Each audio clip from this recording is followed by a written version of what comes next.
the AZ12 podcast. I'm your host, Mike Luke. This show is proudly presented by Little Caesars. Code free classic, free pepperoni pizza with any pizza purchase. Get in there. Code LCFREECC, free crazy combo with a pizza purchase. All right, now with Koby L. Thiel and William Brad Alice, I am merely Mike Luke.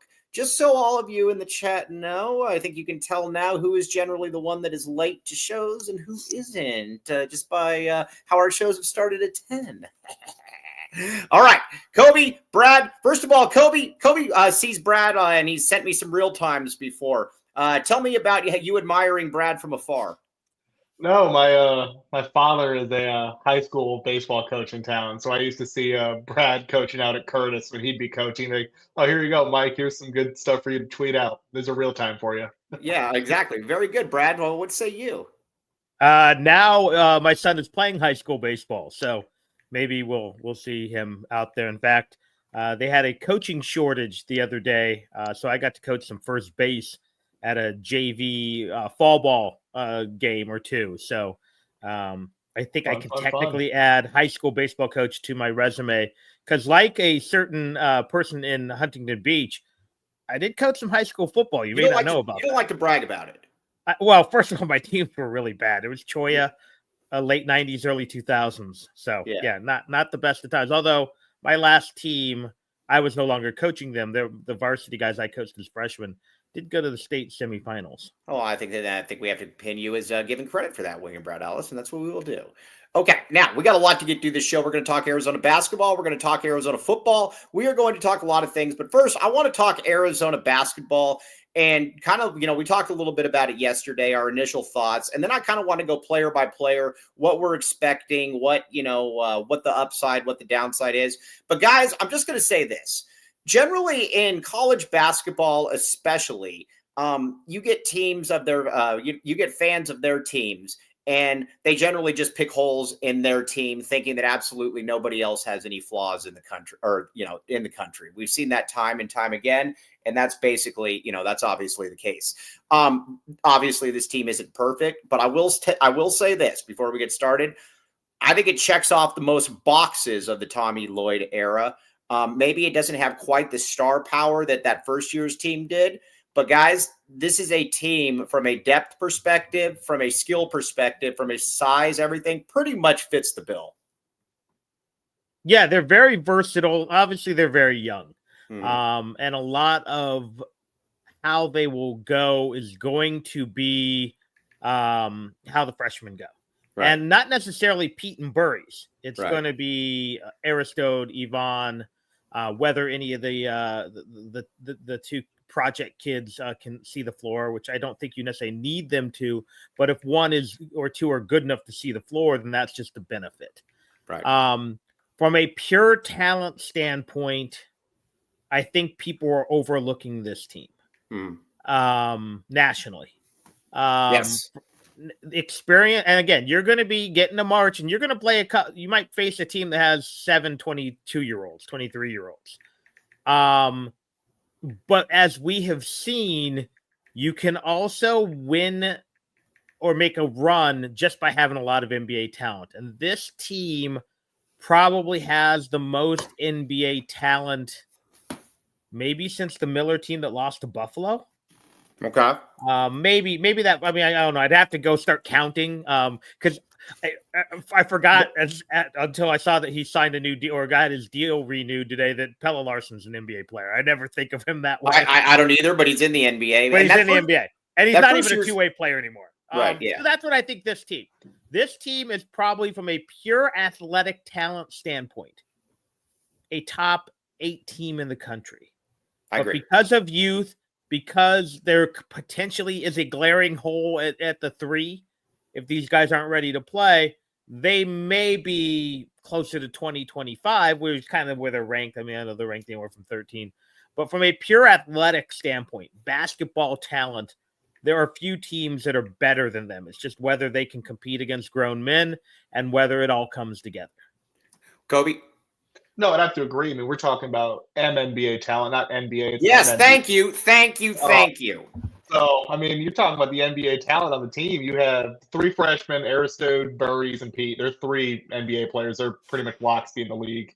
Then you have guys like Krivas, who, if he has a good year, could maybe see some time. Maybe Yvonne. I mean, maybe Jaden Bradley's a guy who can sneak on as like an end of the bench type player. You could have about 5, 6 NBA players on this team. You look back at like 5, 6 years, but the versatility on this team is something I don't believe Tommy Lloyd has had before. He can go double big with Awaka and Krivas. He can go small, where we had Pete in the at the 5 and go super small and fast. He has a lot of different lineups he can play, and he's gonna have a lot of fun tinkering with that throughout the season. Yeah, that's going to be interesting to see. Now, let's talk a little bit. Let's just kind of go player by player here first. The first one I want to talk about is Jaden Bradley. Again, we talked about him a little bit yesterday, but Brad, you're obviously the conquering king of Jaden Bradley. You did a very, very good job with him. Steady Eddie, I'm going to say this though. Can Jaden Bradley, I look around the Big 12 and I look at the point guards in the Big 12. I don't know that I see anybody, maybe Uzan, I'll give you Uzan, but I don't know besides Uzan that I see anybody that is clearly better. Yeah, there's no one clearly better, but depending on which Jaden Bradley you get, there might be 4 or 5 guys who are similar. Mm-hmm. And that's, again, another key for Arizona. Does he make another leap? Right. Because the Jaden Bradley we saw last year is perfectly capable enough of guiding a team to the Final Four if everyone else around him is quality. But if you can add that 3-point shot, and it probably has to be 33%, doesn't have to be 40, then suddenly that opens up a lot more. Suddenly he becomes a much more dangerous player. So if he is stagnant, he's the same guy as last year, Arizona can still go a long way.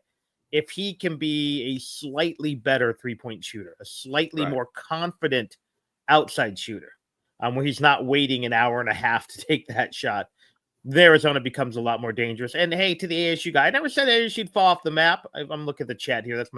I just said I didn't think they'd be a 10 or 11 win team again. And Brad stands on it. He stands on business. I think they're going to be an 8-win team. Does that mean they couldn't still play for the championship? No, but they're not going to win. They're not going to win out from here on out. Right. Now, Brad the Bully Hudson says, Yvonne is definitely not a cold soup player. That's very true. When I first looked at this, Koby Althiel, I thought to myself, I'm like, all right, I don't want cold soup from these guys. I don't want a Philly B as much as we like Philly B or some of these other scrubs. I want somebody that's actually good.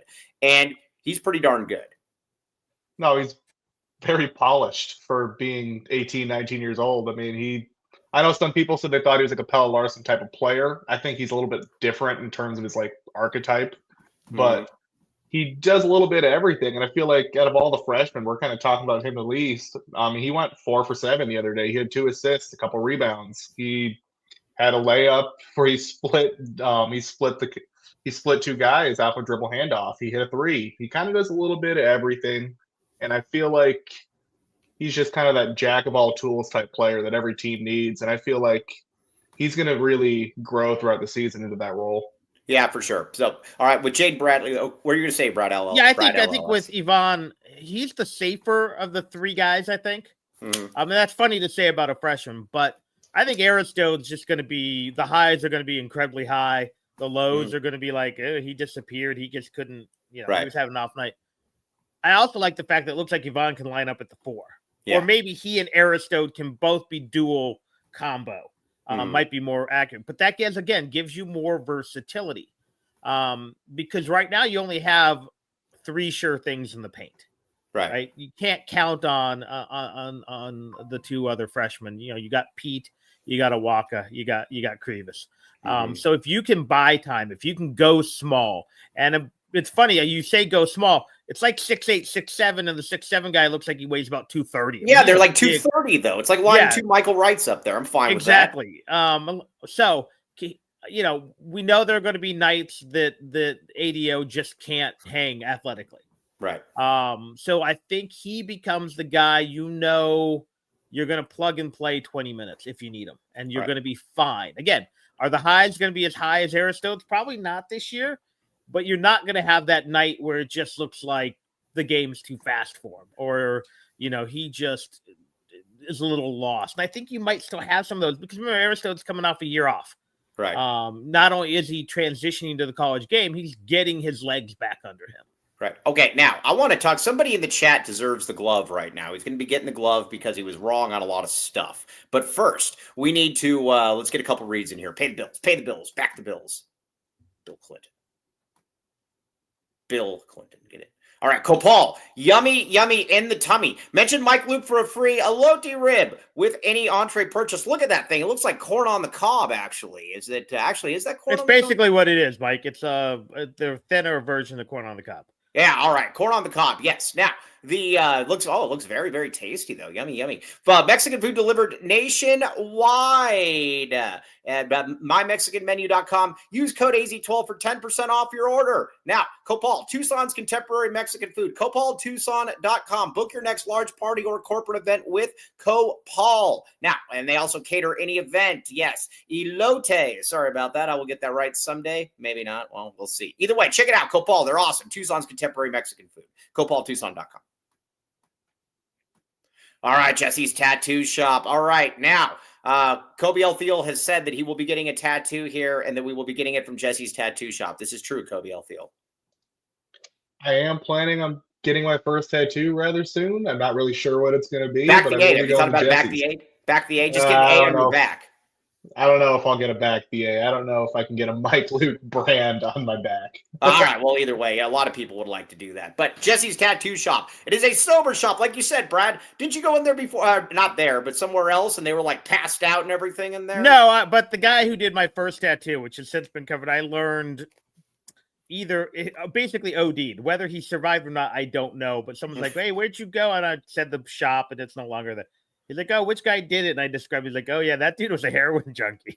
Yeah. I mean, the tattoo was fine, except it was tiny and thin. And when you gain weight and lose weight and add muscle and lose muscle, it looked like a prison tat by the time I got. Now, my cover-up is great, and I didn't go to Jesse's shop. It probably wasn't open then, but I'd have to go and think about getting tattoo number technically 3, but it's 2 because one's covered up from there. All right, well, it's a sober shop.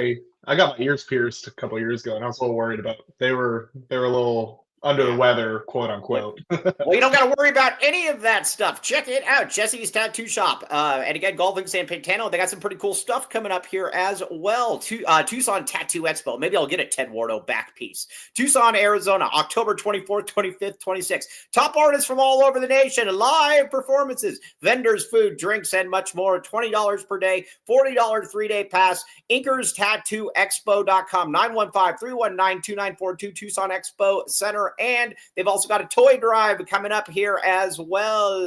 Check it out. They got a toy drive. The great thing about it, too, is it's also fun. They got a bull that you can ride. And, back the bull. 2025 toy drive kickoff Sunday, November 30th, 10 a.m. to 5 p.m. I will be there. Boom. All right. Now. Okay. All right, one more. Baggins. All right, we're about to trash Dennis Walsh right here, but before we trash Dennis Walsh, we want to let Dennis Walsh know how much we appreciate everything that he does. Baggins, use code AZ12 for 15% off. Join the VIP Text Club. Text Baggins to 877-797-0444 for specials and deals. All food made in-house daily, locally owned and operated. Every sandwich comes with a chocolate chip cookie. Get a chocolate chip cookie. Yummy, yummy. Okay, now, all right. Dennis Walsh despises Mo Krivas. Thinks he stinks.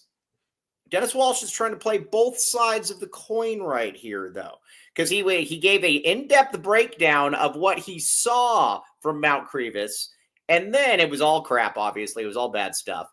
And then Dennis Walsh neglects to mention that he finished. What did Krivas finish with, 14 and 17? I thought it was 12 and 17 or 11 and 17. Either way, double-figure points, nearly 20 rebounds. Yeah. And so Dennis Walsh is still complaining about what he saw from Mo Krivas. Let's talk about that. If you get, I think we all agree, if we get 12 and 17 averages from Mo Krivas, that's good or no? If you get 8 and 11 out of Mo Krivas, I think you're in great shape. Yeah. Koby, you've got an inside track on some of the stuff Dennis Walsh has been saying. What's he been saying? Well, first it was, we ran Umar Ballo off, so I expect 13 and 10 like Umar. And I'm like, Umar was playing like 30 minutes a game, and I don't think Mo's going to be playing that many minutes. There wasn't really another big on that team. But I just feel like Mo is also a far better defender. just Right. because of his length. I mean, I was listening to another show, so I'm going to credit Leaf Thulin on this stat. He did the research on the Lockdown Wildcat show. But per college basketball analytics, during Mo's freshman year, when he was on the court, Arizona held opposing defenses to 91 points per 100 possessions and only 36% shooting on 2-pointers. That would have made Arizona the third best defense in the country that year. Yeah. His height, he doesn't move very well at times, but his height and length really makes you take different types of shots. When he's 7'2", 7'3" in the lane, a lot of guys aren't going to try to drive and shoot over that. Just they see the length. Yeah. So that really does a lot of good things on the defensive end. William? Yeah, I think, obviously he's not Jordan Hill or Channing Frye in terms of athleticism. But he's not who's the big kid from modern day? Alex Jacobson. He's not Alex Jacobson. He's not the Ukrainian guy. He's Kirill. Kirill was cold soup to the extreme. Yes. He's not a pure plotter, but he's not a plotter. I mean, he moves okay. He's an iceberg, not a glacier. Exactly. He occasionally can get up and down the floor, but he's a guy who moves well enough around the paint, around the basket that he alters shots. He is a decent rebounder. He is, when he is not bringing the ball below his knees, a decent scorer around the rim. Mm-hmm. And that's all you need from him. Because again, you're hoping the bulk of your post scoring is going to come from Koa Peat. You've also got Awaka. And again, like we mentioned, you can go small with Aristode and Ivan. Is it Karchinkov? Am I pronouncing that right? Yeah, just say Ivan. Yeah, just Ivan. Ivan K. Right. So we don't mix him up with Radinovich. But that's the point. You don't need him to be a superstar. You don't need him to be, and that's what's funny. Everyone's you don't need him to be Zach Edey. No, everyone's bit out of shape. Arizona had no one on the all-conference list. I'm fine with that because I think Arizona's, again, deep and balanced. And there are going to be nights he's going to have 4 points and 6 rebounds, and there's also going to be nights he's going to have 11 and 17. Yeah, and so take that, Dennis Walsh. We will be watching accordingly. But again, I'm also all in on him because I was the first one to get on the you like Krivas. The Krivas. I don't know, is it a train? I don't know what you have. You hopped on the Krivas train? Yeah, maybe it's a rickety bus with a chicken in the back. I was going to say, it's something. Yeah. Well, it's something that you would find in Eastern Ukraine or something. Yeah, exactly. Okay, now I told Koby Thiel, Dennis Walsh said, I told Koby Thiel, 10-8 over 20 plus minutes equals my bad Krivas. All right, fair enough. We shall see. Now let's talk a little bit then about Koa Peat. I know some people are a little annoyed by some of Koa's shot selection and the free throws. I don't worry about that. I believe that I will be stunned if Koa is not first team all Big 12. I think he's going to be one of those 10 players. I think he's going to average about 15 and 7. And I think Arizona is going to be very good. And I think there's going to be a lot of nights where he looks like the best player on the court. He's a monster. And I think he's going to show that. Overall, I think he's probably Arizona's most talented player, with my apologies to Burries, who's probably 1B. But again, he's a freshman, so there will be some growing pains. But there are going to be nights he absolutely takes over games. Right. There are going to be nights he's going to disappear because he's going to be matched up against the guy who's bigger and stronger. But he's Arizona's most talented player. Now, that can be problematic sometimes when your best player's in the post because it's harder to get them their shot sometimes late in games, as we saw with Tubelis. But he's also a little more athletic than Tubelis, so he can kind of create his own shot. We saw him drive. We've seen him put the ball on the floor and not, at least I'm not at the point where I'm like, no, he's fine. He's very good. If he's not in that 10-man all-conference team, he's certainly going to be in contention for freshman of the year or newcomer of the year, whatever they call it. Koby? I mean, Koa's what? 6'8", 230? 6'9", 230? A girthy 230, too. A well-put-together 230. Yeah. How many college teams have that type of player playing at the 4 or can really match up with that? There are a lot of teams that run out the Trey Townsend body-style 4s. Your guy, Trey Townsend. No. I was not. You were Javier Ramos. I know. You were Javier Ramos. Yeah, I was wrong on that one. But there's a lot of college teams that run out like a 6'5", 6'6", power forward. So he's going to be able to physically overwhelm a lot of power forwards, especially in the Big 12. A lot of the Big 12 has these really small power forwards. So I think he's going to be just a matchup nightmare for a lot of teams, frankly. Yeah, And he'll outquick bigger. And that's what's cool about it too. Is Krivas types, to be honest. If you put a glacier on him, he's going to melt the glacier just by going right past him. I think that's the cool thing about it. Also, Brad, I was thinking about this. I think from a statistical perspective, you look at it, and he's different, a little bit of a different player, obviously. But I think freshman Michael Wright, freshman Derek Williams' stat lines are actually fairly. I think those are Mike. Mike was about 13-8, 14-8, and D. Will was about 15-8. Am I wrong to think he's kind of like a combination of the two? Yeah, like if you were doing the gradient, he's not quite as powerful as Michael Wright, and he's probably doesn't have. No one had. I mean, that guy's footwork in the post, right? And he's not quite as explosive as Williams was. Williams was kind of a hybrid, but he's kind of got enough of Wright's power and enough of Derek's athleticism.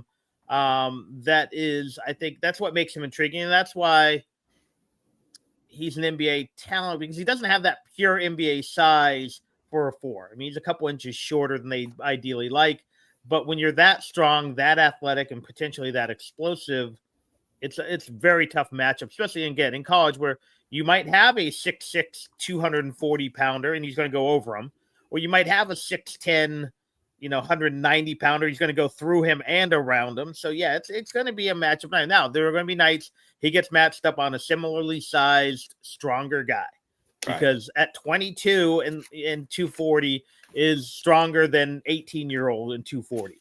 But that's going to be few and far between. I think the thing about him though that's a little bit different is I know the age and everything, but when you look at him though, he just. I mean, when you come from the family that he comes from, when you look at him physically, that's not an 18-year-old. Now, and I think when you look at it, I'll put it to you like this. I don't know that there's a 22-year-old in the country that's going to push him around. There might be a 22-year-old that's better than him. I don't think anybody's going to push him around. What say you guys? No, I'd have to agree with that. I just feel like he's a very unique player that Tommy Lloyd hasn't really had in his tenure here, because you can do a lot of different things with him. You could run him like they used to run Tubelis off of rebounds, where Tubelis would have like 2 or 3 buckets a game just off beating this guy down the floor. Right. I mean, he's quick enough to do that. And smaller lineups, you can throw the ball down to him in the post. He can initiate offense at the top of the key. He's really versatile, and I don't believe we really had a 4-man like that under Tommy Lloyd, or at least in a long time. So I think he's going to have a lot of fun using him in a lot of different ways. Well, and the thing about it, too, is that when it came to a guy like Tubelis, I mean, Tubelis was a really, really good player. But Tubelis is also one of these guys to me that it's really because when it really mattered, he wasn't really there, and I don't know that I necessarily see that. Pete looks like he's built for this, Brad Ellis. He's also, and part of Tubelis was a mental thing, but part of it was he just wasn't a guy who could create his own shot. Right. So late in games, if you post them, they're going to double, triple team him, and then you had to rely on outsiders. Or if you put him at the perimeter, he really wasn't a guy who was well suited to put the ball on the floor. Occasionally, yes. We saw it a few times driving that baseline. Koa's got decent handle for a guy his size. He's got a few moves that he can, we saw it a few times. We're driving the lane. So I think he is a guy, especially if you're getting Burries confident, if you're getting a Jaden Bradley who's confident in his shot, it's going to be really hard to double team. It's really going to be hard to send help when he starts driving. Right. He can kick it. Who do you put your best defender on? Who are you going to match up with that kind of guy? So I think Arizona may be in one of their best situations to have multiple guys try to get you buckets at the end of the game. And that's been something Arizona struggled with over the last few years. It's not like, again, go back to the great teams. You go back to 97 and, 01, things like that. You had 2 or 3 guys who could take the game-winning shot. Right. And you were comfortable with it. And I think potentially Pete is that guy. Right. Now, go ahead, Koby. I was going to say, he just does a lot of different things. And I feel like he allows Tommy Lloyd to get back into what made his offense so potent in his first 2 or 3 seasons. Last year, we didn't have a big that was able to just beat his guy down the court 2 or 3 times a game for 2 or 3 easy buckets. And the high-low was a staple of the Tommy Lloyd offense for those first 2 or 3 seasons. And we haven't had that high-low for the past season or two. And that was buckets? That was potent. That's a great point. Yeah. How many buckets would we get off the high-low, like those first 2 seasons a game? Exactly. Like 7 or 8 easy buckets? I mean, he's tall enough and skilled enough to be able to throw it down there or even be the low man. He just does a lot of different things very well. You know what's funny about this team too? And hello, Matthew Tice. You know what's funny about let's see here. Was Derek Williams' Sweet 16 game versus Duke the single best? Nah, I think you got to give some of those Miles, and I think you got to give I don't know, Miles with 30 points against, was it 30 points against Kentucky, 30 against, to win a championship. But the D-Will thing was awesome. I will say this though, Tobe Awaka. You know what's interesting about Awaka? He is such, it's like we've kind of forgotten that he's on the team to a certain extent. The dude averaged 8 and 8 last year. And, I don't know that I ever believe that he's going to shoot threes like some people are trying to tell me. But at the same time, though, he is a very nice player. And not only is he a nice player to have, he's also a guy, Brad, that I'll just ask you right now, who's better, him or Krivas? I think the interesting thing is they both do things differently. So they're both, that's the thing with these 3 post guys. They're unique, and you're going to need them in different nights at different times. I think Krivas is the better upside player. I think Krivas' best game will be better than Awaka's best game. Yeah. But I think Krivas' worst game will be worse than Awaka's worst game. Yeah. Awaka, you just kind of know what you're going to get. Now, he might have a night where he is just right there for putbacks, and he's got a mismatch, and they're feeding him the ball. There are a couple of, but mostly, you know what his game is. It's rebound, it's defend, it's run the floor when he can, it's putbacks, and he's just, again, I don't know if he's starting. My guess is he might start a couple times. Mostly, he'll come off the bench. But he's just a really nice player to have, and as I have bought into one of them, he's girthy. He's girthy. He's very. But he's not a plotter. He can beat you up. He's going to help, I think, protect Koa occasionally, which is funny to say, consider how big Koa is. But Awaka's bigger. Awaka's just a big, huge, strong man. And again, they kind of all are. That's the beauty of these 3 post players. But against a team like Houston, I think you're going to see Awaka. You're going to need Awaka more than you're going to need Krivas. Right. Against some of these other athletic teams. So I think he is going to play a vital point. His numbers will probably not be as good as they were last year, but he may play a much more important role. Now, Pihoff goes, just once I want to see. Pihoff's a sucker for girth. He just says, I want to see girth. I want to see Krivas, Awaka, and Koa share the court. That's a girth. And I want Yvonne at the 2 in that lineup. What's that? I want Yvonne at the 2 in that lineup. Yeah. Koby. This generation, they want girth. And that would be a very girthy lineup. Oh, and you put Yvonne at the 2. Put Burries at the 1 too. That's a pretty damn big lineup. But yeah. No, I am curious to see Awaka. I'm curious to see how he fits in with Koa, because my worry is that they get a little clunky down in the paint together. Right. That's why I think Krivas kind of fits Koa as a partner a little better, just because he can pop out a little bit more. Sure.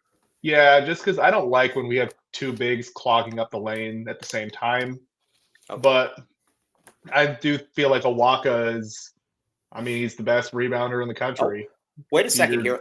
Dennis Walsh is actually giving a compliment to Krivas. I'll give Krivas this. Last year, he wouldn't have let H-Dick look like Hakeem. Probably true. Yeah, that is the one thing. As much as we like Tobe Awaka, if you're going against a guy like H-Dick, H-Dick was, how tall is H-Dick? 7'3"? 7'2". 7'2". Yeah. He had, H-Dick had like 8 inches on him or 6 inches on him. Pardon the pun.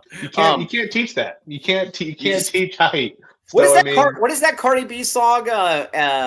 8 inches or bigger. That's or 6 inches or bigger. That's my type. Yeah. So that's a great point there, Brad. I see you budding with excitement. Well, we have a segment where we've mentioned 8 inches, H-Dick, and girth. It's off the rails for me. I'm I might be 52 years old, but at my heart, I'm 13. Yes. No, it's also it's very funny. Funny jokes like this are funny. By the way, I had a guy come up to me the other day and he said, you're the only person I've ever seen that goes on air and will actually just talk about farts nonstop. And he says, I love it because I like talking about farts. Everyone, Brad, do you talk about farts when nobody's around? Or Well, not to myself, but yeah. So my son's farts are silent but smell like something died. Yeah. And my daughter likes to and she'll kill me if she knew I was talking about this, but Does she fart? Oh, they're pleasant. They're fine. They don't smell bad, but they're loud. Nice. And she'll break the silence on a car trip with just. Does she push him out? I don't know. All I know is though my son will clear a room.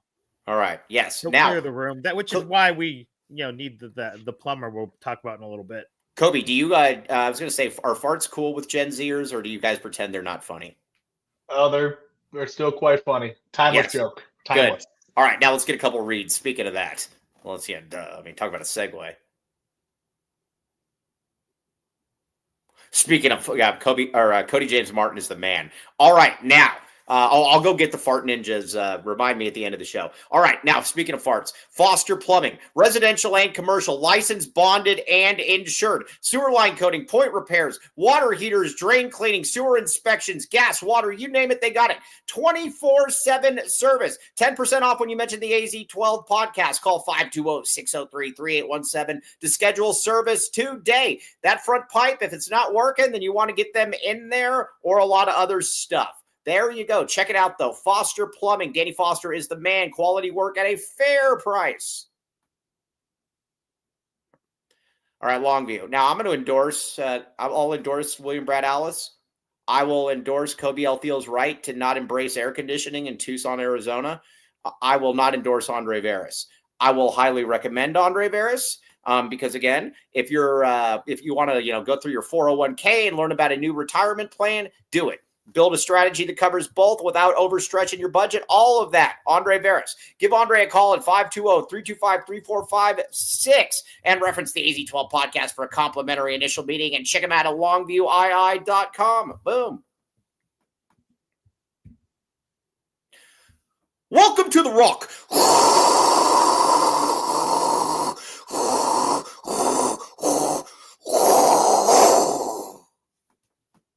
Keep going. Koby? The hell was that? I don't know if it works with my headphones.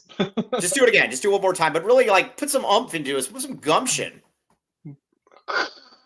That sucked. Wow, that's terrible. Are you also scared to pump gas? All right, 2 convenient locations, Tucson plus Green Valley, 50-plus locally sourced landscaping materials, serving residents and contractors. East of Benson, Sierra Vista, west of Marana, south to Nogales, north to Oracle, Green Valley Decorative Rock. Welcome to the Rock. But now, check it out. Now, you will thank me later. Go there, and it is not just in Green Valley. It is in Tucson. Figure it out. Okay, Koby, just take the L. Yeah, that was probably the most impotent static I've ever heard. So, all right. Now. No, the Rock is basically my neighbor. Yeah, really? The Rock? He looks like the Rock? No, the Green Valley. Oh, yeah. You need to go over there and get some rock. Right around the corner. They're right around the corner. Yeah, get some rock. No, that was very, very good. Red hot rocks, baby. Okay, now, all right. So you got the front court. Now I'm going to talk about this. Triple static. That's my type. All right, CD Gay and Mobile. The thing with CD, it's kind of a CD situation. And that I think he's here to get better, and I think next year is really when he. Strikes. Right now, he's kind of like we talked about. I mean, not to the extent, but he's a little bit like Carter. He's kind of this long gazelle in the fields that's, trying to run away from zebras and things like that. But he's going to be able to get there. You can see the potential. We just need to keep him healthy and continue to add girth to him. I do not see him. I do not see him necessarily contributing much this year. What do you guys think? I think if he's on the floor, that means you either have foul trouble or an unexpected injury. I'd like for him to be maybe a fringe rotational player by the end of the year, but you can't count on it for Right. either of those guys, frankly. Yeah. Kobe, ignore Dick Wilson's comments. Yeah, that's a good comment, but I won't say that on air. That's a funny one. But no, you can tell that he moves really well. Right. And he does have good instincts. He does have a lot of potential. Yeah. He's that classic Tommy Lloyd international where he's going to come in, potentially redshirt or be an end of the bench type player, and then by year 2 or 3, he's really damn good. I think you hope William Brad Allis that his career trajectory is something like Jordan Hill's. You come in, you're long, you're raw. They put some girth on you. You continue to get better. Second year, you become a real rotation piece, and then third year, you're getting ready for the MNBA. Yeah, I think Hill, Koloko, to a lesser extent, very different player, but even Ballo. Yeah. I mean, Ballo was a slow burn improvement. To the fact that he then collected, I think, more money from Indiana than Larson's getting from the Heat this year. Didn't he get like $2 million or something That's like that? the rumor. That it was at least $1 million. Ridiculous like that. Larson's contract became vested today or whatever. I don't understand the. What does that mean? Basically, it means they're going to pay him, and he's not a two-way player. But he gets $1.3 million, which is less than a lot of guys in college. All right, now I believe it means that he's been on the active roster so many games on that two-way contract where he had to become like a full member of the team. Yeah. Now, Brad the Bully Hudson keeps trying to push this ADO as Boswell vibes. He doesn't have Boswell vibes at all. ADO's awesome. Boswell wasn't. Be nice. I thought ADO acquitted himself rather well. I thought he didn't shoot very well, but I thought that was one of his better defensive showings the other day. He was staying in front of people. He was, granted, St. Mary's has a lot of cold soup type players, but I felt like he was pretty active in the passing lanes. Effort's never been an issue with him defensively, and I feel like he just looked a little quicker out there. William? Yeah, I think ADO is the anti-Boswell. Boswell's way more talented. I mean, that kid's got a ton of talent. He was his own worst enemy. Yeah. And again, I have no idea. Maybe for all I know, ADO's working the grill, drinking Foster's by the six. But I take it that he seems like a guy who's just dedicated to being as good a basketball player as he can. Right. And again, in the irony is he's probably a St. Mary's type player from Australia, limited athletically, but he is a good basketball player. He's going to have nights where he can't defend, and when he's not shooting well, he loses some value. But when he is shooting well, he doesn't make stupid mistakes often. There have been a couple games, I get it. But if he's on the floor for 15 to 20 minutes a night, I think you're fine. You're in good shape. Again, we keep talking about role players, and that's ironic because his team is full of NBA talent, but there's also a lot of role players. But that's what you want from ADO. You want him to be a steady guy who can knock down some shots, who can kind of make sure that you have an experienced guy until Yvonne and Aristotle are ready. I don't think he's going to be playing craps or hitting the barbecue joints in Kansas City the night before a tournament game. So I think he's just a good dude. Here's what I don't get, though, and this is Joseph in here. We're still waiting on all your real times, Joseph, which you promised us and you never give us. But anyways, he is asking about, obviously with ADO. People in this chat are making it out. Yes, very much appreciate you, Big 12 Bobby. People in this chat are making it out like ADO played 34 minutes a game last year. What did he play, 16 minutes per game? Yeah. I think people are mad because he got the start over Carter. And I get it. I mean, Carter's better, but then, we also have to remember there was a stretch in 94 where because of his academic issues, Flanagan started until the turn and would be pulled after 2 minutes. But it's just coaches get into a rhythm where they want to reward a guy. Yeah. Again, ADO is a nice role player on a very good team, and that's what they need him to be. If they start counting on him, then yes, there's a big problem. Well, right. And so again, if he's your 6th or 7th best player, I don't understand that I just don't understand what that. It seems like such a solution in search of a problem. Is he great? No, but he's a useful college player. I can go by all Arizona teams and I can find somebody like that. You guys are wrong. He played 18 minutes a game, but he shot 41% from three. I mean, maybe the misconception is we're not saying he's like a superstar level player or anything. He serves a purpose. He plays a role. He's there to shoot. He spaces the court. He sometimes is a little crafty with the ball. He serves a purpose. We're not saying he's like a superstar or anything. Thank you. Big 12 Bobby coming in here and giving the glove to all these people. He said, this is why we are considered a bad fan base. If you don't understand ADO's role and why is he important, you don't know ball. Very, very good point there, Big 12 Bobby. That is why we listen to you. And again, it's true. The dude played, again, he's not playing 30 minutes per game. Here, I can tell you for a fact, there's going to be a number of players that are going to play significantly more minutes than him. I would bet, and I could be wrong on this, I would guess at the end of the day, he's probably got the 6th most minutes on the team at the end of the year. Yeah, it could be 7th or 8th.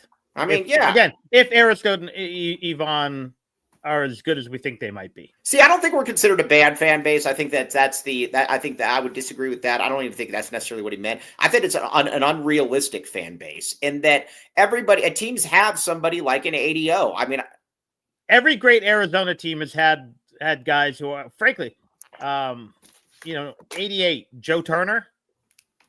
Joe Turner was a grinder. That guy wasn't super talented.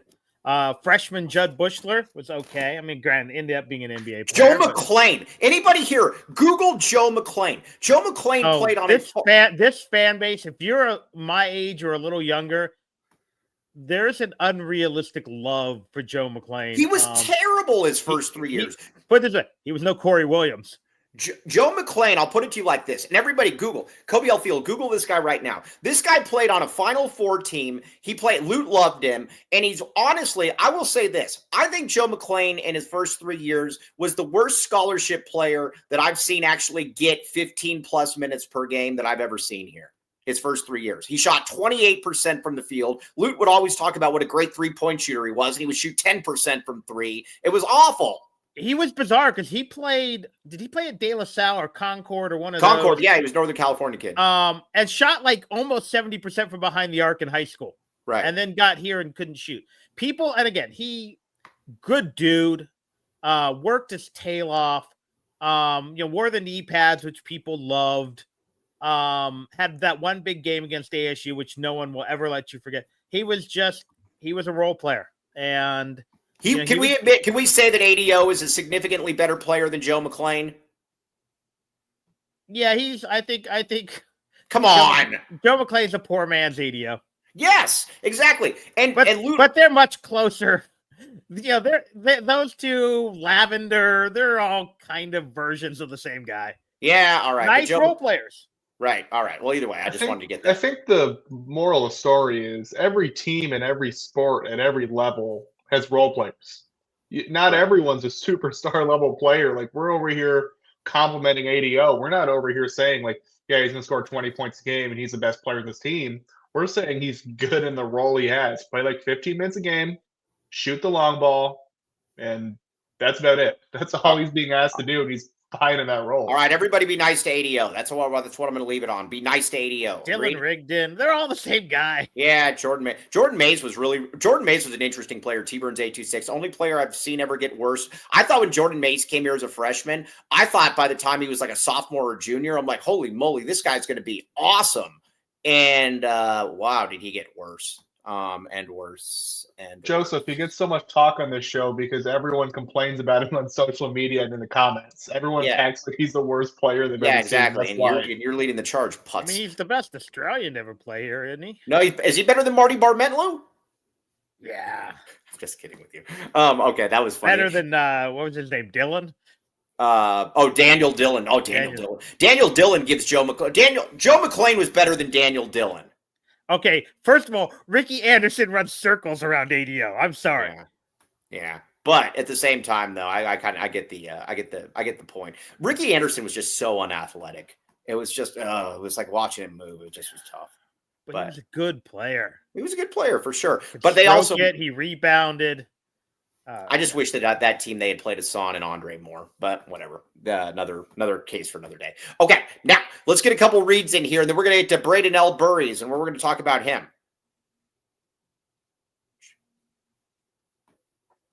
All right, now RJ's frozen cactus. Now, have you ever seen like anything hovering above the parking lot and you're wondering, oh gosh, is that ladders and ropes coming out of there? That must be Dennis Walsh. It probably is. They got a huge parking lot, home of the AZ12 watch parties, 100 craft beers plus $2 deals, pizza, wings, tacos, burgers, and more. Red Hot Sports ice cold beer. Dude, Harry, knock it off. But no bad seats in the house. Again, you got all kinds of stuff. We're going to be having a watch party coming up here very, very soon. Very, very soon. And that is, let's be honest, who doesn't like red hot beer? Is there such thing as red hot beer that's good? There are spicy beers. Right. I've gotten jalapeno beer, green chili beer. I think I have a Hatch green chili beer in the fridge I haven't drank yet. I'm not a huge fan of them, but that's what they need to do. They need to make a chili-infused Mike Luke red hot beer. Man, I would say, that's got to have Foster Plumbing has got to be on immediate call then at that point. Either way, RJ's Frozen Cactus, check it out. OC Bodybuilder says they drink warm beer in Europe sometimes. Sounds terrible. All right, Bridge Tech Communications. Now, Dennis Walsh is probably watching us from one of those back alley. I'm not sure that he actually works out in a gym. I think he works out in like one of those alleyways, like behind like La Juanitas, where you're like, you're like ducking needles and stuff, and but you're like lifting concrete and things like that. Don't do that anymore. Bridge Tech Communications. They help you push a gym out there that will actually, you don't have to be ducking needles and like, having, you don't want a cold soup gym. Promotes 100 plus health entities. Bridge Tech Communications. Tony is the man. Again, 750% average ROI. If you buy one jet and you get, I was going to say, you could maybe get another jet with that ROI. Check it out. All right, Bridge Tech Communications. All right. All right, now one last thing, 88 Crime. Now, if you are working out and you see all those needles and people doing stuff that they shouldn't be doing, 88 Crime. That's what I would do. I would call 88 Crime, and then I'd hop on my jet and get out of there because I don't want to have to deal with those. I'm going to let somebody else do it. And thousands of plus bad folks been arrested, taken off the streets. Good. Whisked out of here. 88 Crime. Check it out. 882-7463. It's anonymous. Pima County Attorney's Office. 88crime.org. Okay. Now. All right. So let's get to, exactly. Big 12 Bobby says, I'm calling 88 Crime on all of you for all this hate, in March for all this hating on ADO. Exactly. It is funny how all these people forget about ADO against Oregon and about how he basically won the game for us. So, yeah, jerks. Okay. Is some of it reverse racism or xenophobia? Yeah, for sure. Absolutely. Absolutely. I mean, if it was, it's Andre, racism to its core. Andre, if it's Andre Del Orso, Tyrone Del Orso, and he was from Chicago, would people be like, hey, that guy's not bad, man? No, yeah, exactly. Man, that guy from Crane Tech, that guy is awesome. Yeah. Yes. I don't necessarily disagree. Farragut. Yeah, Farragut Academy, baby. Okay. Brayden Burries. Brayden Burries, I believe, and there might be some games where how do I put this? There might be some games where, Jaden Bradley is the guy with the ball in the perimeter at the end of the game. But at the other end, Burries just got another gear. Burries just has another gear. You could just tell it. It's a different one, but he's totally different. And quite frankly, I can't remember anybody quite like him during the Tommy Gunn era. No, I'd say there really hasn't. I haven't seen enough of him. Yeah, he's a loot type player, isn't he? He really is. I mean, he really is. He's one of those great loot. He's probably close, and again, not necessarily the same game, but from a athletic standpoint, Gilbert and Khalid range of that. Well, that's what I kind of come back to, though. I think from a skill perspective, he's a lot like Gilbert and Khalid. By the way, do we think that there's any chance that Koby L. Fields knows what Khalid's last name is? He's the leading scorer in U of A history. Reeves. He may be Gen Z, but he's a real fan. That is good work. The amount of people, there's no chance that Joseph or Marcus could have named that. There's no chance in heck. That is very good work right there. Very good. If he gets to high school, then I'll be really impressed. Christ the King, baby. Middle Village, New York. Okay. Yep. Oh, I beat you to it, Big 12 Bobby. Beat you to it. But he got it. I don't know who Big 12 Bobby is other than the he's great. 16th best coach in the Big 12, but he's a ball knower. He does know ball. Yeah. Too bad he can't coach those guys up in Tempe. Yeah, but Bobby Hurley teams, it just looks like 5 guys who just happen to be playing basketball at the same time. Just looks like a It's pickup ball half the time. you know what it is? He's a poor man's Alford. Yeah. Alford and to a lesser extent Miller used to do it. It was like collecting baseball cards. Got it, need it, got it. But Alford did it with 5 stars, and Miller sometimes. There were guys that Miller had no business putting on his team because they just didn't fit. They were great players. Bobby Kobe Hurley L. does that Simmons. with 2 and 3 stars. Yeah, no, Kobe- Trier. Was Trier really a Miller guy? You know what's funny about ASU's roster? Looking up ASU's roster right now, I've heard of like one of those players. Seriously. Like they got this museum guy that's going to look up this museum guy. I've never heard of this guy. And everybody on that roster, this is the most indistinguishable roster that I think I've ever seen in Power 4 basketball. Look it up. Their fans say the same things. Every time I see anyone post an article or any sort of like media like about their team, everyone's like, who is this guy? Or like, I don't know any of these people. Wait a second. Clint Reeves is coaching at Christ the King now? Oh, that's pretty cool. I did not know that. Okay, very cool. I did not know that. Now, P. Hoff puts it well. Hate watching ASU basketball is going to be a lot of fun this year. It is funny, though, going on Twitter, and the one thing that they talk about is like all these guys are like, I have no clue who's on this roster. And the museum guy, they're taking this guy to Big 12 Media Day. Never heard of him. Yeah, is it even hate watching at this point? Is it just kind of like it's fun. Like watching in a weird way, like watching your ex, and your ex, and she's just down on her luck, right? And she's like and she's having to like date some guy that's like missing his tongue or something, and it's like his eyes gained like 50 pounds, and it's now lost her job, and yeah, it's like you feel bad. Almost want to feel bad, but then you realize, oh, she was awful. Yeah, no, it's exactly. A train wreck that you shouldn't be laughing at because it's kind of sad, but you're kind of like it's pretty entertaining to look at the same time. Yeah, that's kind of what I'm thinking about as well. It's going to be a lot of fun. They have a ton of Euros, and they're all cold soup Euros. Guarantee they're all cold soup Euros. All right, so anyway, back to Burries, though. I think Burries is going to be about 14 points per game, 14, 15 points per game. I think he's going to be fairly efficient, and I'm going to say this as well. Like I said, I don't believe that he has Caleb's upside, but I do believe that he is going to be steadier than Caleb, and I don't believe that he has the floor that Caleb does. How about that? No, I think he's very polished. I mean, he's older than Carter Bryant, actually. He's 20 years old already. But I think Derek Queen showed last year for Maryland, being a 20-year-old freshman, you can still be pretty damn good. Yeah. He's about as polished of a freshman as we've had in some time. He has in terms of athleticism, I don't think he's like a freak athlete by any means, but he's good enough and he can get to his spots. But he has a large bag that he can kind of pull from. And I mean, I was gonna say, like, I was kind of wondering if a good comp would kind of be like a young James Harden light. Like, I don't hate that comparison. Honestly. Not like obviously he's not gonna be James Harden. And it's like an NBA player or anything, but he kind of reminds me of like a young James Harden light, if that makes sense. A what player? I didn't hear. An MNBA player. Okay, there you go. Okay. I think there's a very good chance that Koa Peat may be the best player on the team, but there's a chance Burries leads this team in scoring. I think so. I think there's a very good chance. I will put it to you like this. I believe that it's either going to be Koa L. Peat or Brayden Burries. I think that's. I think it's going to be one of those two guys. I think you can pencil in Bradley for about 13 per game. I think these guys are going to average like 2 more per game. And I like that Tommy is really empowering Brayden to do things with the ball that a lot of coaches don't let freshmen do. Right. And he was taking step back 3. He was taking shots. He was taking like pull-ups in the mid-range. He was trying to get downhill and fast break. Tommy really lets his players play, which I always appreciate. Yeah. For like a guy like Sean Miller would have been like, whoa now, like yank the leash back and not let him shoot some of those shots. So I think he's going to have a lot of opportunity to show what he can do, and he's going to have a lot of shots. He's going to have a lot of shots, and they're going to really rely on him to make shots. Yeah, and that's kind of what I keep coming back to, though, is that Tommy Lloyd, I've never understood it. And Miller, like I said, before I say what I'm about to say, I got to give Miller a lot of credit on something here. He made Arizona a 2-coach school.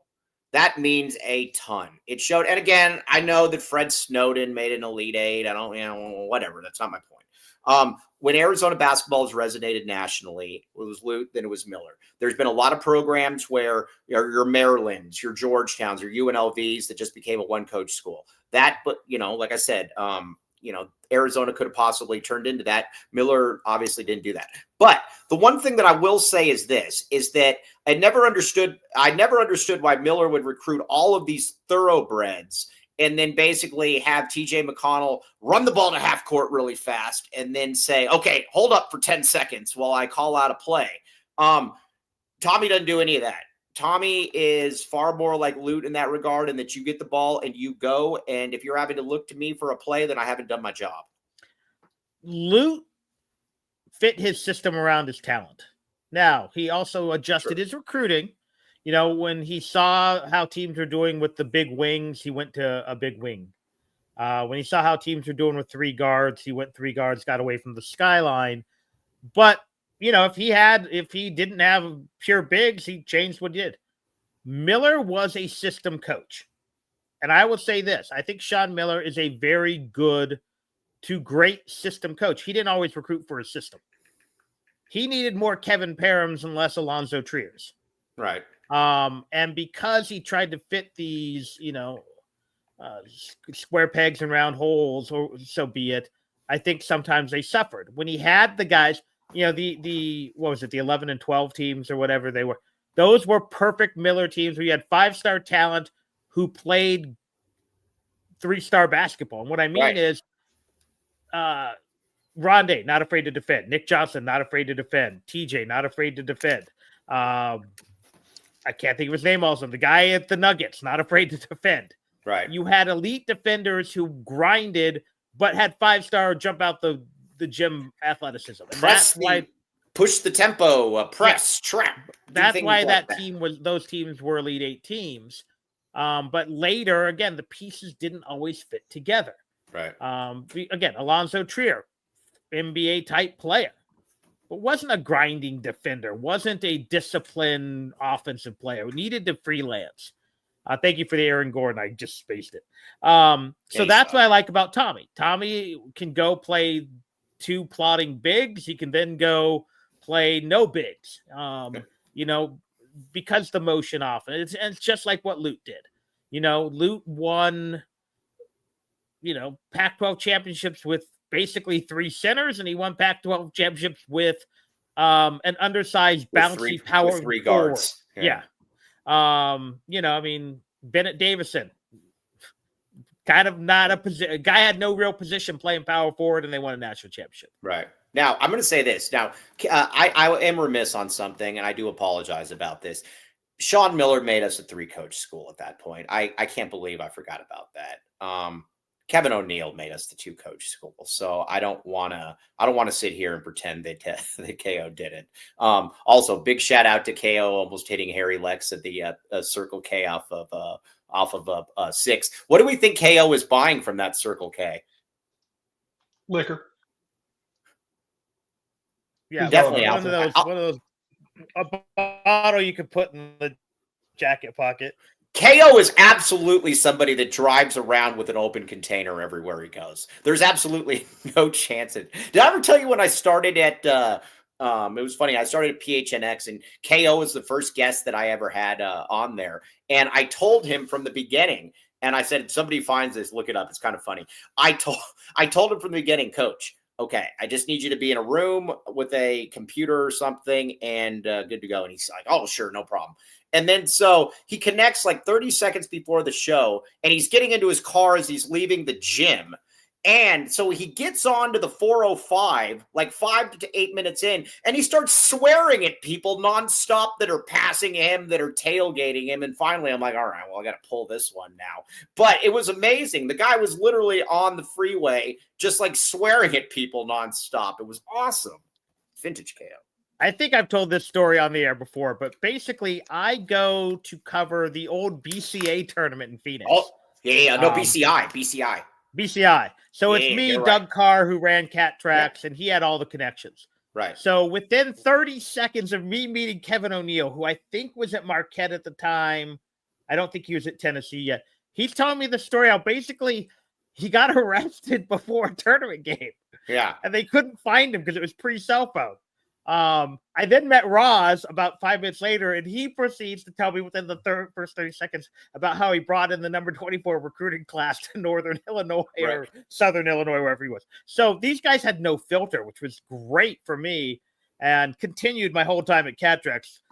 I can't repeat some of the Rodney Tension stories, but yeah, just awesome. By the way, so yeah, that was KO. No filter. Just tell me I got drunk and I got picked up. And, no, but KO's an awesome. No, but Mr. Tyler Warden puts it great. KO's the great kind of alcoholic, and then he gets drunk and he has fun. Someone was the one that's like slobbering on himself under the bar stool or something because he can't he can't handle it.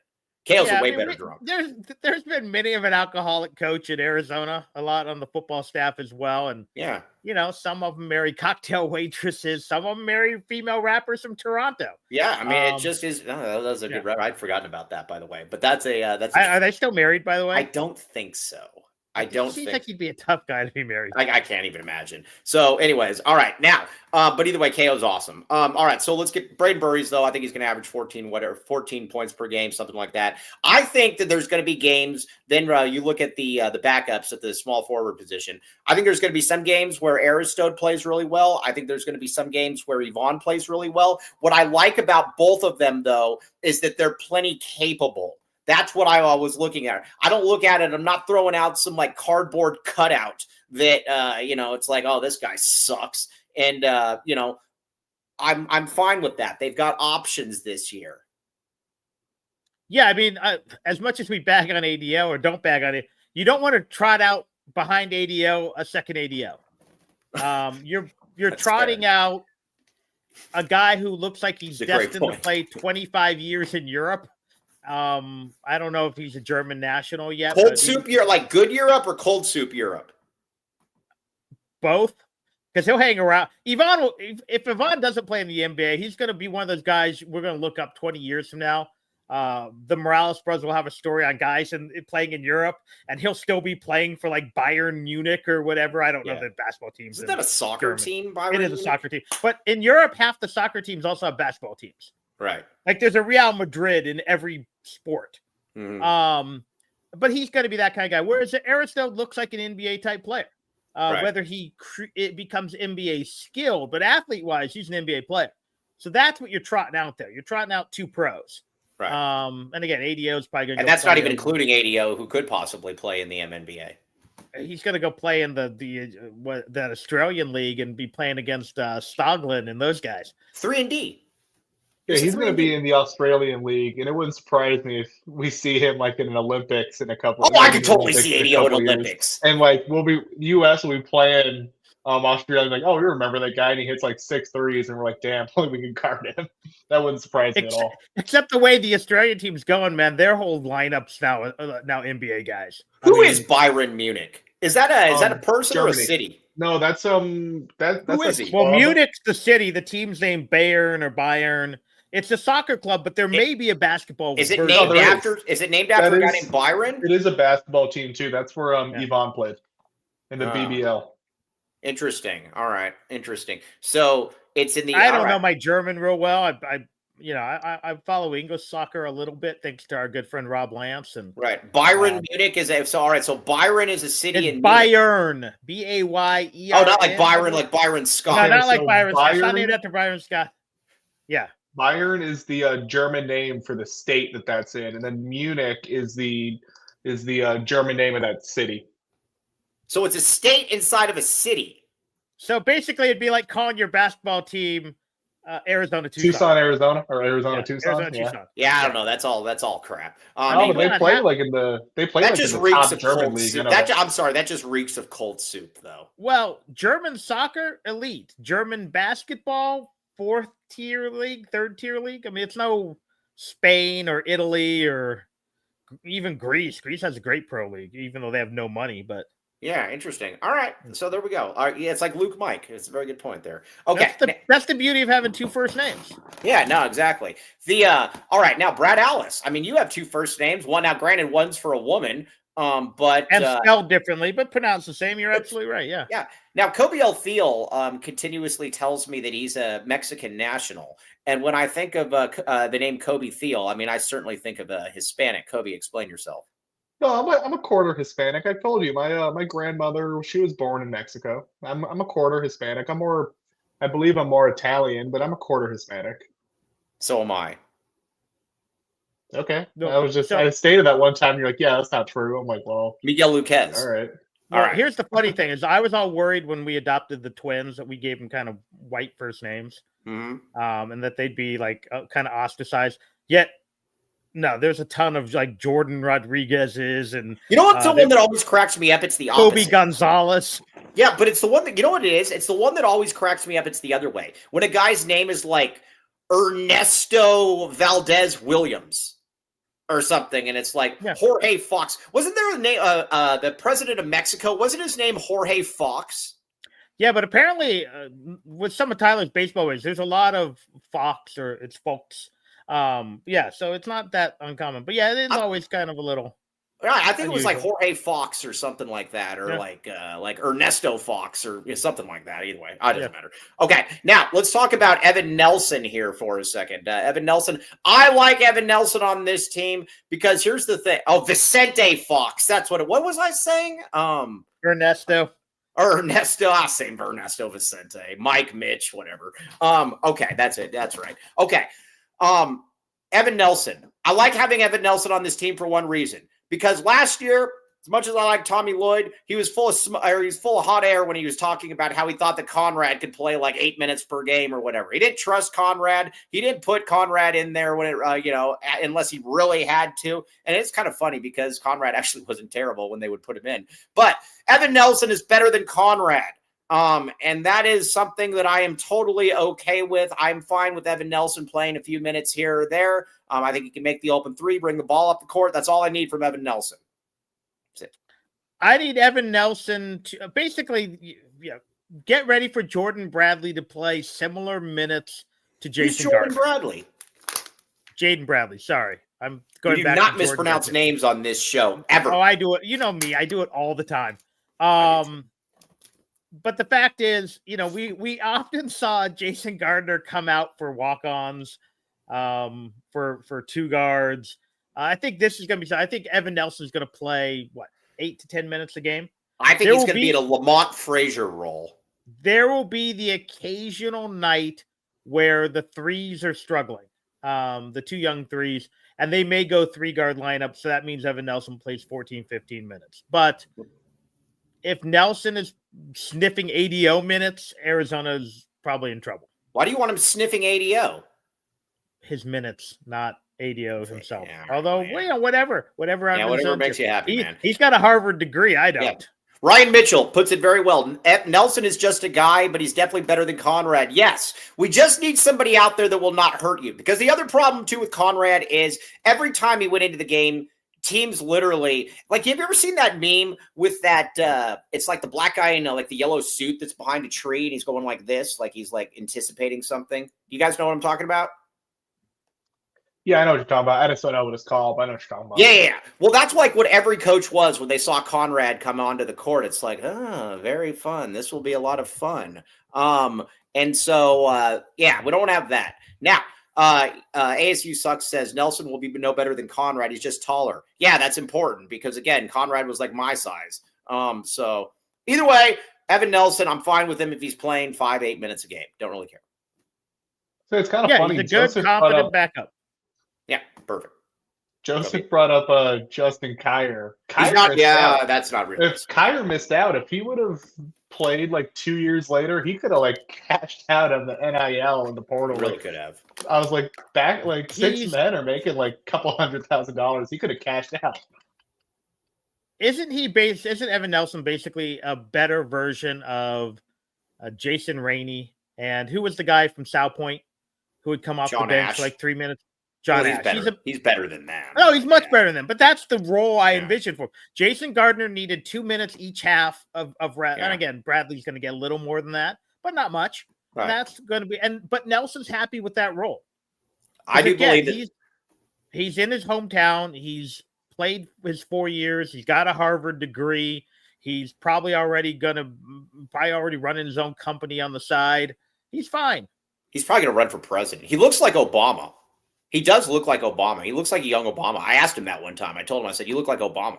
And then he's like, oh, I've done that before. And I'm like, oh, well, all right, there you go.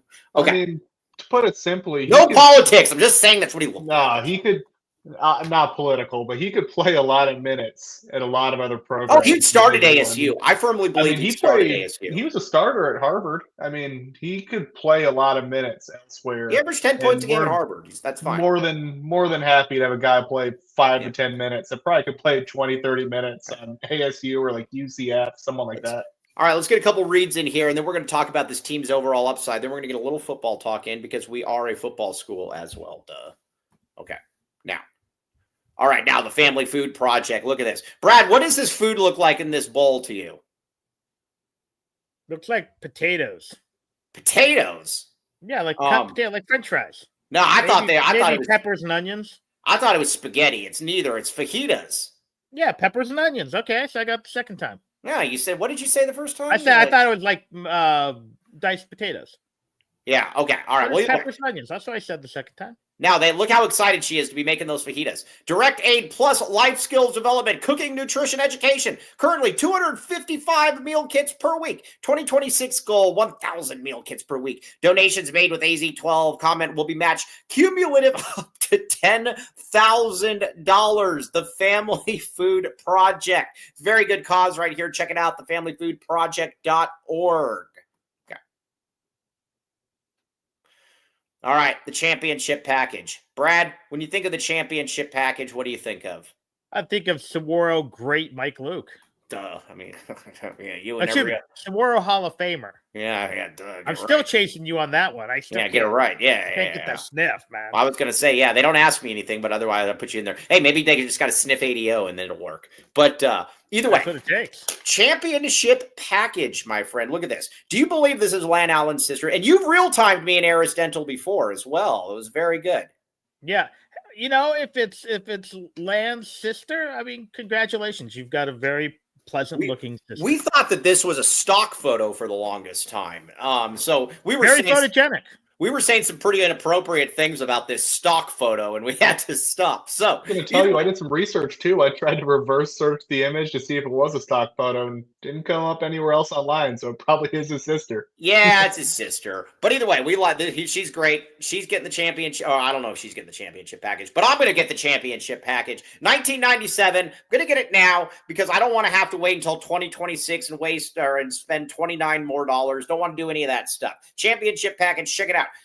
Downtown dental implants and urgent care. Yeah. Let's see here. All right, now.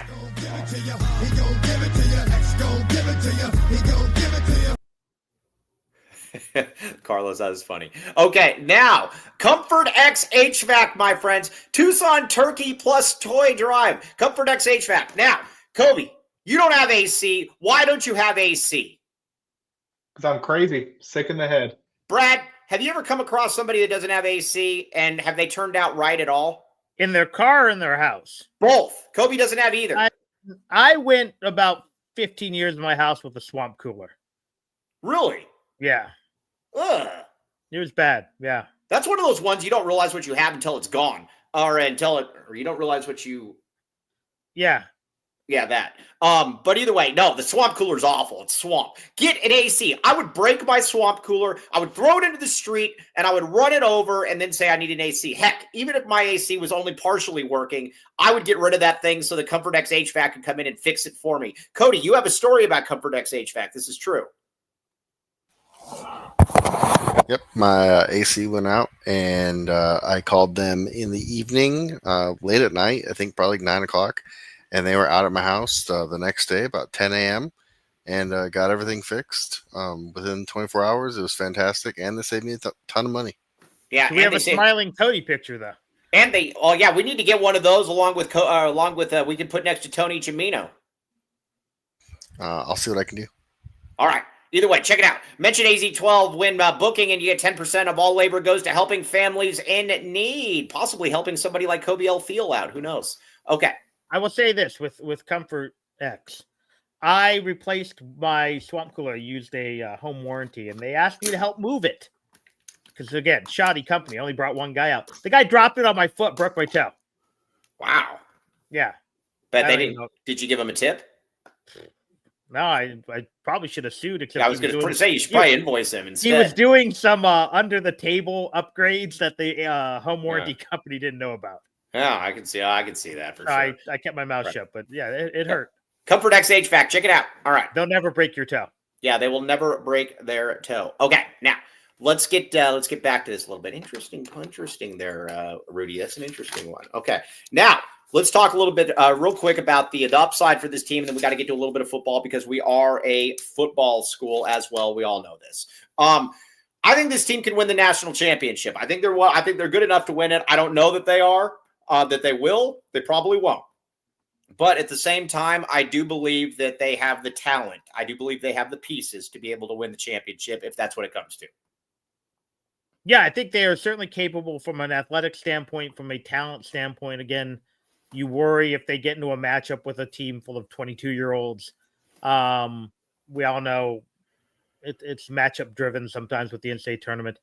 But this might be, and again, we have to see how they round into shape, might be the team where you're like, they really need to go past the Sweet 16. Right. And again, I'm never one that says a team has to go to the Final Four because it's such a crapshoot. But if this team doesn't make it out of the first weekend, then it's a disappointing season. Okay. Yeah, Koby?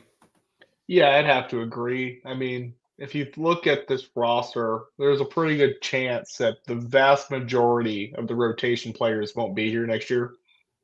So this is really, I hate kind of using that term, it's kind of a go for broke type season. Right. To where they really do need to make that Elite Eight. They have the talent to win a national championship. Will they? Probably not. Right. But as long as you're in the conversation where people think that you're good enough to win one, you definitely can win one. Because very often the best team in college basketball doesn't win. Right. That's just kind of how the tournament works. So as long as you're in that conversation, like, yeah, they're Final Four caliber roster, or yeah, they can win a national title, but will they? Probably not. As long as you're in that conversation, you're good enough to win one. Right. So I would agree with that. That's kind of where I'm at. They need to make an Elite Eight, but they have a roster where they can really make a run and win 6 games in a row. It just kind of depends on who they get. Mm-hmm. I'd agree with that. All right. Now let's get to and here's, I keep saying things like, yeah, I got to make a fun. You could argue 2 out of Lute's best 3 teams didn't make a Final Four. Right. Right. And his national championship came with a team that was a year ahead of schedule. While I'm very disappointed Sean Millen never made a Final Four. I want to talk about that. His 3 Elite Eight teams were fantastic. I want to talk about a couple missed shots and a bad call away from being in a couple Final Fours. Arizona, here's all I'm going to say about this when we move to football. Like, the whole Final Four thing is, yes, technically true. Arizona's also had 5 Elite Eights in there with a margin of victory or a margin of loss of literally like less than a half a point. I mean, you got the Illinois game, you got the Kansas game in 2003, you got the 3 Sean Miller teams. So it's a lot of bad luck, but I wouldn't really it just kind of is what it is. It's bad luck. Look, if Nick Johnson does not get called for the push off, he either makes that shot or Rondé had the rebound. It's going in. Arizona's going to a Final Four. It's a bad call or an iffy call. Again, so while it sucks because Arizona hasn't been in Final Four now in 25 plus years, those to me aren't disappointments. Disappointment's Buffalo, where you were a team that could have made a deep run. Santa Clara is Xavier, a disappointment. Xavier, where you just melted down late in the game that you had because no one other than Trier wanted the ball. Mm-hmm. Brayden Ashley getting hurt. So that's why Lauren Woods getting hurt. Yeah, that's why Lauren Woods getting hurt to me is always a bigger what if than Brandon Ashley, because Lauren Woods was better than Brandon Ashley, and that team was literally the best team. And that team needed him more than that other, obviously, because they still went to Elite Eight without him.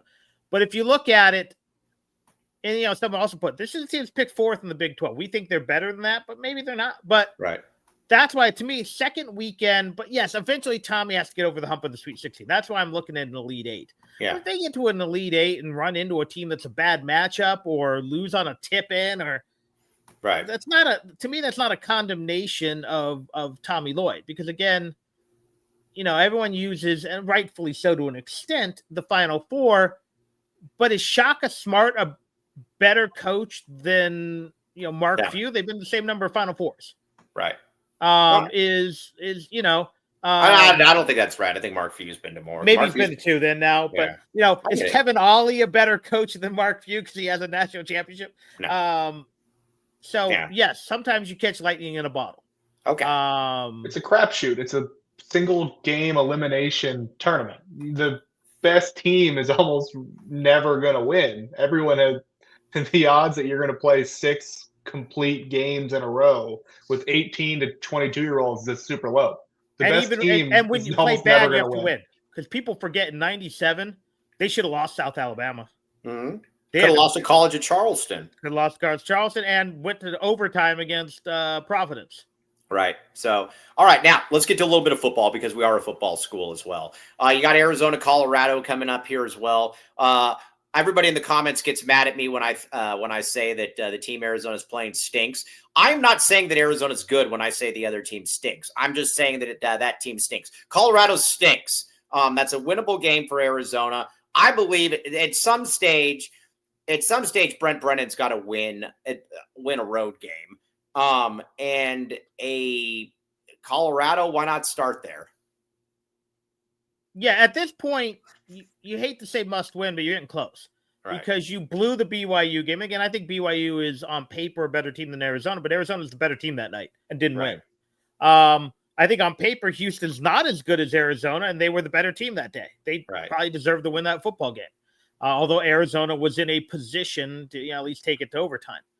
You need to start beating teams because I think, Colorado's worse than Arizona, but they're on a similar tier. You need to get there because, again, you're still playing for a bowl. I think you're still trying to get into the top half of the conference. They're 1-3 right now. Yeah. But it's a solid 1-3. Yeah, they played okay in 2 of those 3 games. At least the losses. This is a game you need to win and to right the show, and frankly, to give some confidence to the staff. Okay, yeah. Now, hate to say it, Mike, but we have no shot at Colorado lose by 10. Colorado sucks. I mean, Arizona could definitely lose that game, but at the same time, it is a homecoming. Whatever. All right. Which means more weed in the second quarter? I was going to say, just more stoners out there. I guess. Because that's apparently what they do now between quarters is light up. I saw that. Or after the game, on the field after the game. Yeah. Did you see that video too? Yeah, I did. saw it. Yeah. I saw Dion making fun of the fans. I was talking about Arizona State when they rushed the field. Someone posted a video of them all smoking weed on the field, like some of the students, and it was like, we don't do cigars in Big 12, we smoke weed. Right. And I was like, what are we doing here? Now, I will say this. Let's see here. Rudy Martinez says, the bye week couldn't have come at a better time. We will not lose this week. And I think that is the great thing about this. We're not going to lose this week, fellas. No, not unless bye kicks a last-second field goal. I was going to say, and who knows, maybe it does. I've heard that guys bye are pretty tough, man. All right, I put this out on Twitter again, and I wanted to see which people would come out, and there were a few people that came out. Listen, you want Noah here as long as possible. One guy keeps saying, I want to see what else is out there. Okay, let's be honest. Who are you going to get? That's always what I'm saying. And these guys think they're going to And it's not like we're talking about – and again, I love the kid. Good kid. It's not like we're talking about, maybe we should keep Brandon Dawkins another year. Right. No. It's annoying. I don't get it. It's annoying. Yeah. Is he an NFL quarterback? No. Is he a top 10 quarterback? No. Is he a top 25 quarterback in college football? Yes. Yeah, probably. Yes. We've seen if you're going to use NIL money, because you were going to have to pay more than you are, because Noah's got the thing down where he's got the local businesses coming to him. Right. Which is how NIL should be, frankly. But you need to go spend money on defensive front 7 players. Right. A replacement for Genesis Smith, because that guy's going league.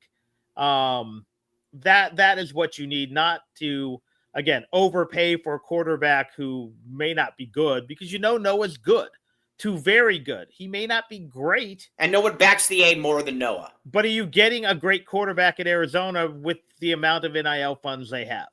You're not stealing Ty Simpson away from Bama. Right. And it's or just, whatever. it's just not happening. Yeah. And No, the kid he's they want. good enough to win a lot of games. That's the truth. I mean, they won 10 games with him. He's good enough to win a lot of games in college. All right. Now we're going to sign off. Oh, by the way, we're going to sign off here, but we will be back with you tomorrow. But first, everybody, go to Little Caesars. We need real times. I do believe this is working now. Code free classic, free pepperoni pizza with any pizza purchase. Koby, order this to make sure that it's working. Deal? And then real time it. Brad, you got a lot of munchkins going around. Do this as well. I like how 2's a lot, but I guess compared to your lifestyle, yes. Yeah, I mean, it's more mine, so that's there's that. But either way, Well, check it out. more than Mike knows about.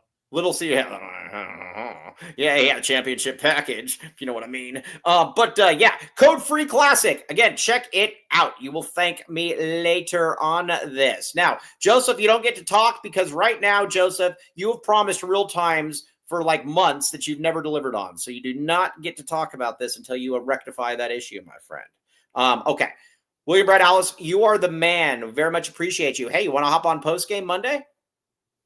That'll probably work. I'll let you know for sure. Let's do it. Koby L. Thiel, you are the man as well. That is a spectacular shirt, my friend.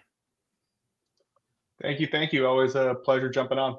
Yep. All right. We will be back with you tomorrow, 10 o'clock. You guys are fantastic. Very much appreciate all of you. Brad and Koby are the men. Well, the men. And what's the name of that movie? It's like a bad Charlie Sheen movie, Men at Work. I think that, it was him and Emilio, his brother. Oh, it's an awful movie. Yeah, you're well aware. I know nothing about movies. Do you know who Charlie Sheen is? Have you heard of that name? The name, yes. The face, no. You know he's never heard of Robert De Niro or Al Pacino? Which means he's never seen Goodfellas, which is probably the greatest movie of all time, or Godfather 2, which is a top 5 movie. He hasn't seen any of them. Dude, go watch Goodfellas. Just do it. I just have a lot of movies, frankly. It's kind of weird. I just don't watch a lot of TV or movies. No, that doesn't. I had still heard of Clark Gable when I was your age, and I never watched silent movies. No, here's the thing: you don't have to like movies. It's Goodfellas. It's probably my favorite movie of all time. It's either that or I know the names, but it's just like I couldn't tell you what they look like. Even like modern celebrities, I couldn't tell you what they look like. I don't know modern celebrities. I have no idea. Like my daughter freaked out when that girl from Love Island was at the Red Blue game. I'm like, I had no idea who that was. I was like, who is? I'm like, that's not Gronk's wife's the other one. Yeah, I had no idea. Enough, like they put her on the Arizona Athletics socials, and I was like, like getting ready for a game, and I'm like, are we just posting like random attractive women now? Like, I'm not going to complain, I guess. Not a bad idea. She must have famous. She must have a hard time finding a date. I can't imagine how difficult her life must be. Yeah. So, all right. She has like 1 million+ followers. No idea. I'm sure. Yeah. All right. Very much appreciate all of you. We will be back with you tomorrow. TTFN. Ta-ta for now.